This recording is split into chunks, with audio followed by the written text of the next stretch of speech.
bisa jauh-jauh dari bahasa Arab. Dalam sehari kita salat 5 kali, oke, dalam 5 kali sehari. Dan coba bayangkan kalau misalnya dalam salat kita suka salah baca ayat ataupun doanya. Niatnya mau berdoa untuk kebaikan, malah jadinya keburukan akibat salah baca. Nah, khususnya surat Al-Fatihah. Karena surat ini merupakan rukun dalam salat dan pasti dibaca di tiap rakaat, dan semua ibadah salat pasti dibaca surat Al-Fatihah tentunya. Oke, mari kita lihat kira-kira kesalahan apa yang sering kita lakukan saat kita membaca surat Al-Fatihah. Oke. Yang pertama teman-teman, ketika kita membaca Bismillahirrahmanirrahim, ada sebagian kita membaca Rahim dengan Rahim. Ini merubah makna. Rahim artinya yang maha penyayang, sedangkan Rahim artinya maha merdu. Bacaan yang benarnya insya Allah dengan huruf H dalam tenggorokan. Jadinya Rahim, bukan Rahim. Kalau teman-teman bacanya Rahim, itu dapat merubah makna atau arti dari ayat suci Al-Quran. Kesalahan kedua, ketika membaca Alhamdulillahi Rabbil Alamin. Nah, ada yang membaca Alhamdu tidak menggunakan H dalam kerongkongan. Kalau kita membaca Alhamdulillah dengan H dalam kerongkongan, ya artinya segala puji bagi Allah. Nah, sebaliknya, kalau kita baca Alhamdu, H bukan tenggorokan, maka artinya segala kematian. Jauh berbeda.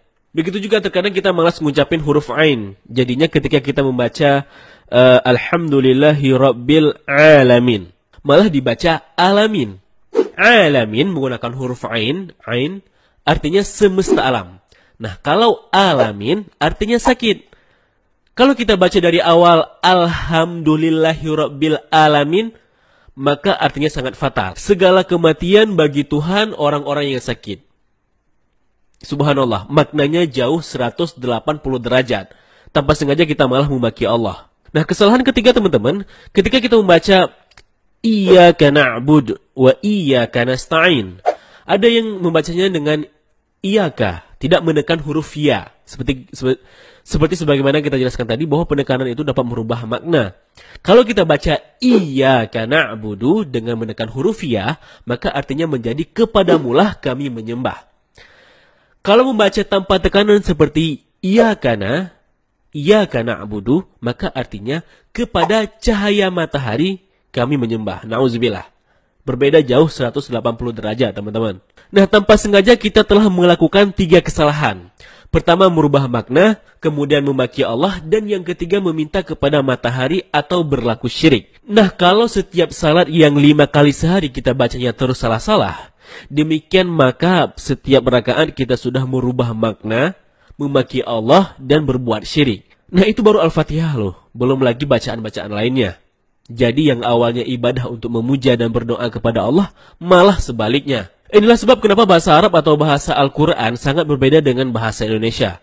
Seperti video yang sedang viral sekarang ini, di mana Al-Fatihah dibaca dengan Al-Fatihah. Nah teman-teman, Al-Fatihah artinya pembuka.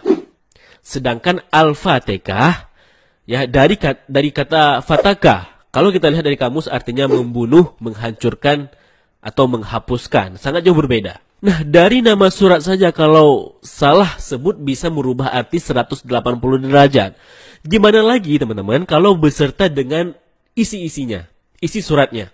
Oke gini, saya tidak bermaksud untuk menyerang suatu individu, melainkan dari video viral ini kita ambil refleksinya. Ya, kita renungi dan kita ambil ibrah. Kita nggak menyerang individu, bisa jadi juga itu karena cuma kesilapan penyebutan.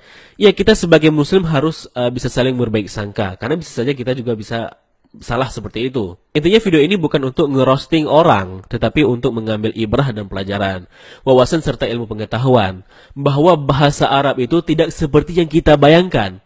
Dan semoga setelah ini kita bisa lebih banyak mempelajari ilmu tajwid untuk memperbaiki bacaan kita supaya sesuai dengan kaidah bahasanya. Dan saya sendiri jujur belum sempurna dalam pelafalan bahasa Arab. Oleh karenanya sama-samalah kita belajar. Nah terus gimana kalau dulu saya bacanya sering salah-salah? Kan saya tidak tahu apakah saya berdosa. Kan begitu pertanyaannya. Nah teman-teman, dalam Islam ada yang namanya rufi'al qalam. yakni kondisi di mana kamu ditolerir apabila berbuat kesalahan. Ada 3 kondisi di mana kamu berbuat salah namun kamu dimaafkan. Yang pertama, kondisi di mana kamu lupa atau khilaf. Yang kedua, hilang ingatan atau gila. Yang ketiga, tidak tahu atau belum punya ilmunya. Jadi kalau misalnya kamu tidak tahu, ya mudah-mudahan dimaafkan dengan syarat kamu akan belajar dan memperbaiki bacaannya. Dan kalaupun misalnya kamu sudah belajar dan tetap sering lupa, maka juga walaupun begitu kamu tetap berusaha untuk memperbaiki, maka insya Allah akan dimaafkan karena Allah tahu kalau kamu memang ada niat untuk memperbaiki diri. Dan Allah juga tahu kalau kamu lupa ataupun belum tahu. Allah melihat prosesnya loh. Nah mungkin ini saja untuk vlog kali ini. Semoga bermanfaat. Bagaimana pendapat kalian? Tulis di kolom komentar. Nonton pula video lainnya dari Bennyans ID. Jangan lupa like, share, dan subscribe. Terima kasih telah menyaksikan. Sampai jumpa di episode berikutnya. Wassalamualaikum warahmatullahi wabarakatuh. Salam damai.